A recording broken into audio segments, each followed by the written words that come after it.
Thanks for checking and clicking on my channel. My name is Kayleen. I started this channel about 6 or 8 months ago to promote my graphic memoir called Mom Remembers Me.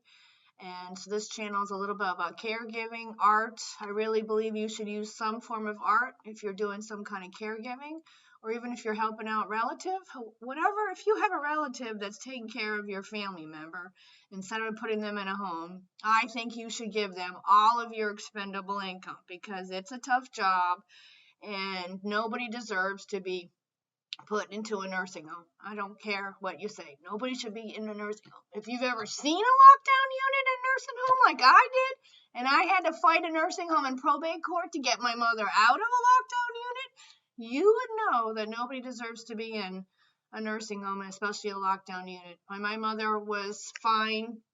She had dementia. She had mild dementia. She couldn't live alone anymore, but she never needed to be in a lockdown unit or to be watched 24/7. So anyways, let's get on to the topic. This is my January Yogi Bear and Boo Boo theme.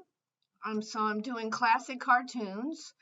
So here are all of my drawings, and in the end I had the final flip through. So thanks a lot for clicking on my channel, and I hope you like it, and I hope you like and subscribe. I'd really appreciate it. I know every single YouTuber harasses the living bejeebas out of you guys to like and subscribe, but I won't tell you to hit the alert button because I don't think that we need any more alerts in our life. But thanks for watching. So here I am drawing the very first page of my January bullet journal theme.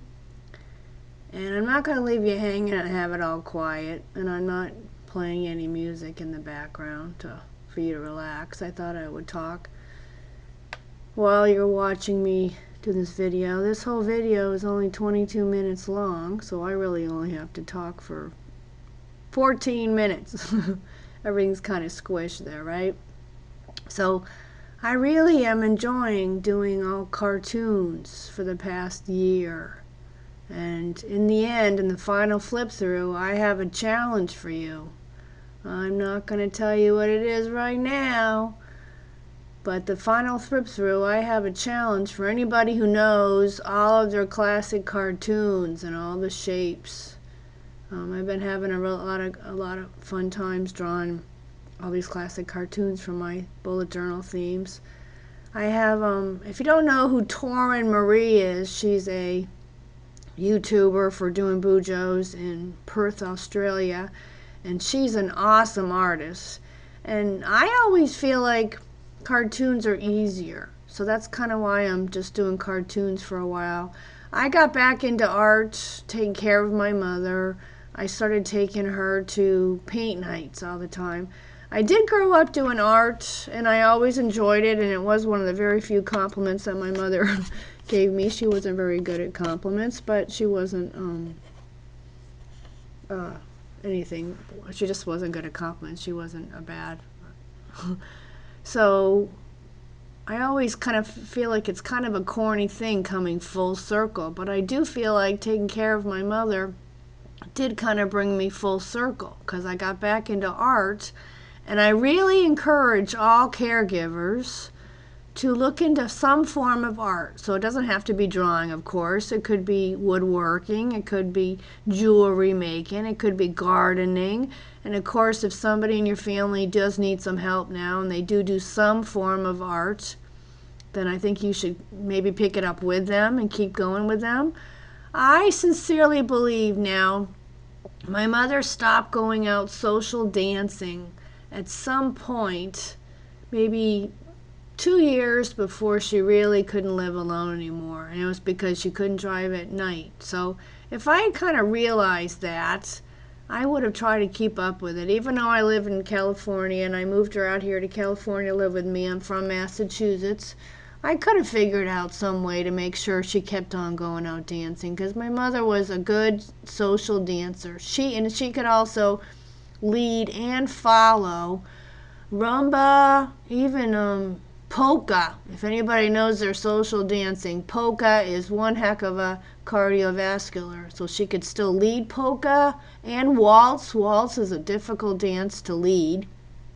And rumba and cha-cha, we used to fight over cha-cha because cha-cha, nowadays, cha-cha is started on the 2. You break on the 2. But with my mother's age, she was breaking on the 1. So any musicians out there know the difference between the 1 and the 2, the breaking. So I always feel like breaking on the 2 feels natural to me. But that was one of our fights when we used to lead and follow with each other and stuff. So I should have tried if I thought about it. So part of my book is to try to encourage you to use some form of art to help. So I started bringing her out to paint nights, and then what I would do is I would have her look at my painting and then look at what I was copying with the instructor and let me know what's happened, what's different, because the brain books say that looking at a picture is harder than playing a chess game. And my mother hated, and as well as me, she didn't like crossword puzzles. She didn't like jigsaw puzzles. I tried the jigsaw puzzles. They made her mad. And I don't like jigsaw puzzles. I mean, I like it when they're all done and you put the glue on it and you put it up on the wall. You know, that's always kind of fun.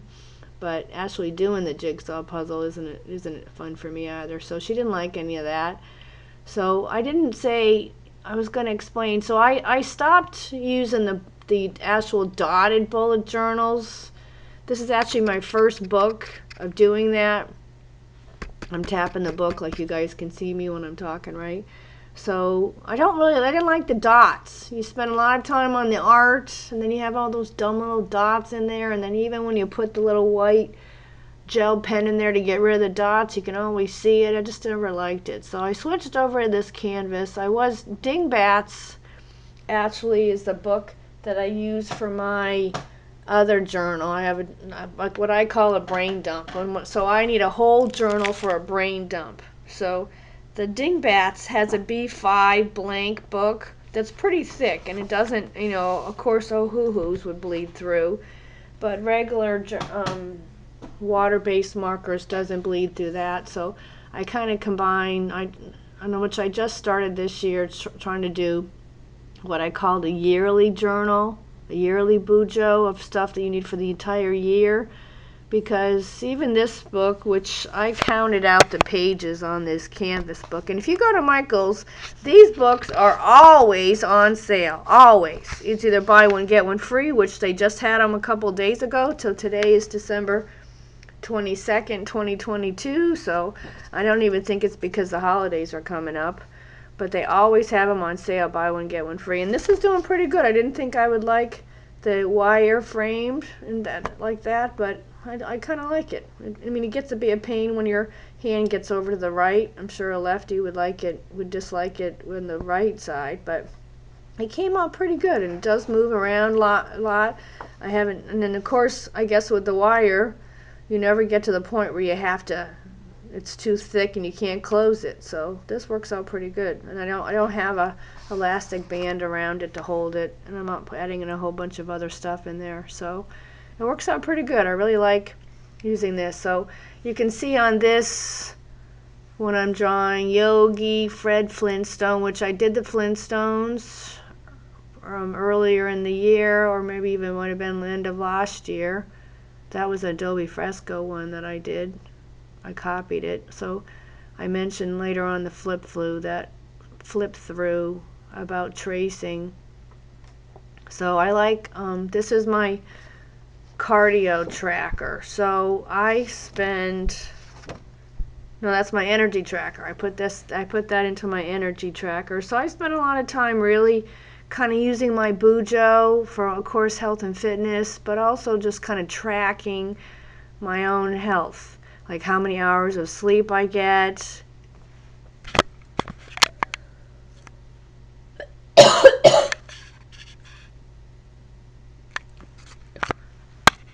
How many hours of sleep I get. Sorry about that. I do have a little bit of a cold right now, but I feel much better than I sound, and I figure you guys have no idea what I normally sound like, so you don't know that I sound a little congested right now. So I thought, I'm staying home, staying inside. Although you do know that holistic medicine, I went to massage school. I have my master's from Springfield College in Springfield, Mass. But I also went to massage school my second year. And holistic medicine believes, which I totally agree with, that we're supposed to get sick once or twice a year. And if you think about it, it's just a way to make you rest. And sometimes it's a good excuse not to get a whole bunch of stuff done, right? So you don't have to get so much stuff done. You can just go, I'm going to rest. So being sick just forces you to rest.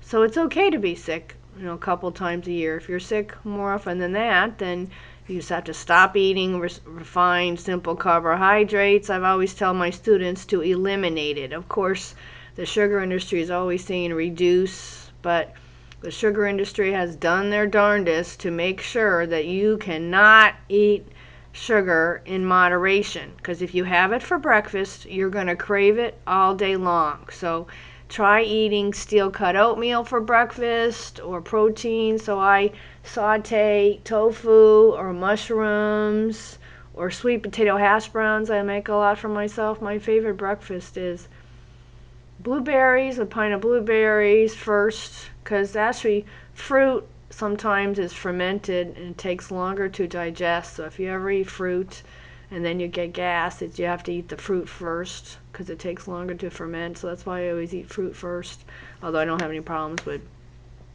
stomach problems, but just a suggestion for you. And then having sauteed sweet potatoes. That's the best breakfast. That keeps me going, and I don't crave any simple carbohydrates whatsoever.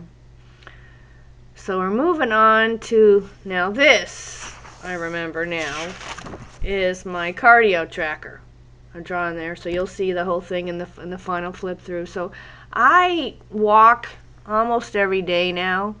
I don't have any classes right now. It's in between semesters, but even this past semester, the past couple of years, of course, I haven't had all of my cardio classes, and I really have enjoyed walking my whole town, my whole city rather. And I have realized that people are noticing me, because now, after a couple of years of doing it regularly, I have people coming up to me and go, "You're the one that's walking around all the time." So I just do zigzags all around the whole city. I try to stay away from the main drag, so you don't have to smell exhaust and everything. And then I listen to a lot of audiobooks. I feel like audiobooks. And I know what I just was looking up some articles, whether you learn more from listening to a book or reading it, and there isn't any difference. So that was pretty good. So what I do a lot of times is when I'm out, I have this little tape recorder that I say what I call key learnings, which you'll see later on in my final flip through. I show where I list the key learnings. So if I learn a lot from a book, I put that in my other diary, BUJO, that I told you about, my mind map. It's my brain dump, not my mind map, and my brain dump. So I put it all in there. But if it's just a few things I learn, I put it in my key learnings, the final projects thing. So I really feel like the studies show that you remember more when you say it, hear it, and read it. So I think by saying it into my tape recorder, so I hear myself saying it into the tape recorder. I heard the person saying it through the book, the audio book, and then I listen to my tape recorder again to write it into my notes. And between those three, half the time I remember it, and I've learned it just from doing those three without really making a conscious effort. I also use this little tape recorder to say all my to-do lists in there. And another thing, if I'm hearing myself say it into the tape recorder, and I remember to do it before I even listen to it. So a lot of the brain books always talk about saying your notes and talking out loud so you engage your hearing, which unfortunately was one of my mother's problems. She should have gotten a hearing aid in her 60s, but she never got a hearing aid. And the brain books talk about that high-pitched sounds, which are the first sounds that people start not hearing, which are women's voices, are a battery for the brain. So when you can't hear those high-pitched sounds, your brain gets confused. It's trying to fill in the information. I did try getting my mother a hearing aid, but I think it was more trouble than it was worth. I think those connections were just gone. I do have a chapter in my book on the hearing mishaps, some funny things that she, which is, and it's also kind of funny for my brain to figure out what she thought she heard. Sometimes you can't really tell, right? So that was always fun. So make sure when I need a hearing aid, I'm going to get a hearing aid. I'm not going to be prideful and not getting hearing aid. But I got my mother one, and then it fell out of her ear, and it was so much money that terrified me. So I just totally went, okay, I'm not going to. Because she couldn't even feel that it wasn't in there anymore. So I gave up on that and saved it. Maybe I can use the same thing when I get to need a hearing aid, right? So here's my memories page. I really do enjoy love, like I mentioned in the final flip fillers you'll hear. Looking back at my memories page and challenging my memory of what happened that day. And sometimes, like even now, when I'm a little sick, I went back to look when the last time I was sick. Here we are with my final flip through. And I really like what I did here. So I didn't film the coloring of this spread, but I did film me drawing out the characters. And I have a challenge for you, and you're not allowed to Google this. This, I realized while drawing this, since I've been doing classic cartoons now for the past year, but I haven't videotaped them all. If you really want to see them, let me know. I will do a video of the past year. This is only my second month of actually filming and showing you. I did show you, and I hope you go back and look at my Grinch video. That came out really good too. My Grinch back here. I'll give you a little taster. See, I did the Grinch last month, and I showed everything. So this is Yogi Bear and Boo Boo, and I don't know what her name is, or this guy, but when I was drawing him, I realized he is the exact same character as another famous classic cartoon, but just a different costume. Same face, same mouth, same nose. So give me a guess in the comments. Who do you think it is? I'm positive. I haven't looked up the artist for both Yogi Bear and the other one, but I know. And then you don't realize these things when you're drawing, so it's kind of fun when I had that realization. But who is that? That is exactly another famous classic cartoon. So here's my month at a glance, which is the only place I put appointments. I don't have a lot of appointments all day. I have a regular schedule. So and then this, which I did on Adobe Fresco. So I traced this. There seems to be a lot of controversy on whether tracing actually is helping us, right? But I had fun. I think tracing helps us. You end up kind of following everything. And then also learning this program is definitely a challenge. So if you don't know Adobe Fresco, it's free. So if you have an iPad, I've been trying to organize paint nights using digital art. Then you wouldn't have to have all your paints. But I can't find anybody or any place in my town, some restaurants that want to do it. Everybody's taking their sweet ass time. So this is on Adobe Fresco where I traced it. And then I decided to be a little different and not just make it the same flat colors as cartoons. So I added in texture in for all of the characters here. And then I did realize before I printed this, I left the opacity a little bit lower on Yogi. So that's why you can see the picnic blanket through it. So when you're tracing it. And so then of course tracing it takes a lot of chances to figure out how I'm going to do it, which the layers, everything. It's a challenge. So I don't think that tracing is easy. Maybe on paper, but learning the program. So usually for every day I wake up in the morning and I write down what I'm grateful for, a positive affirmation, and then sometimes what I see as my destiny. I'm writing down what I want to happen in my life, so I'm controlling it. And I also put down my exercise and my push-ups. I do push-ups every other day. So here's this. So this one, I wrote down notes to myself. These were the oh-hoo-hoo markers, right? Oh, so that, of course, it bled through. So that's why I decided to do the fresco and print this up and put it there. This is a hoo-hoos too, so it bled through. So this came out pretty good too. I was trying to play around with the sky. It came out, but I like they came out pretty good. And then of course I had to put another piece of paper since the oohoo's bled through. So I decided to copy this. I showed this on this video, me just drawing it, so I colored it off, and then I just backed up a little bit through some of my videos to show you I colored them up. This is my energy tracker where I list a whole bunch of things to track my health. I also have a separate food reaction tracker to really watch what foods make me feel really good and which ones make you irritable. And of course, I stay away from processed simple carbohydrates, which is all part of my book about my take care of my mother. Here's my cardio tracker. This came out pretty good too. I don't understand why everybody loves these zebra mile liners.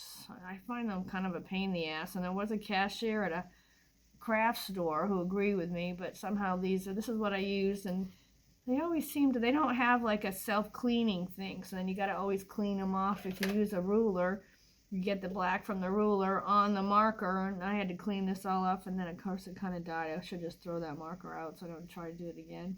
And I was trying to copy the colors right from the stuff, so then I have a memories page every single day.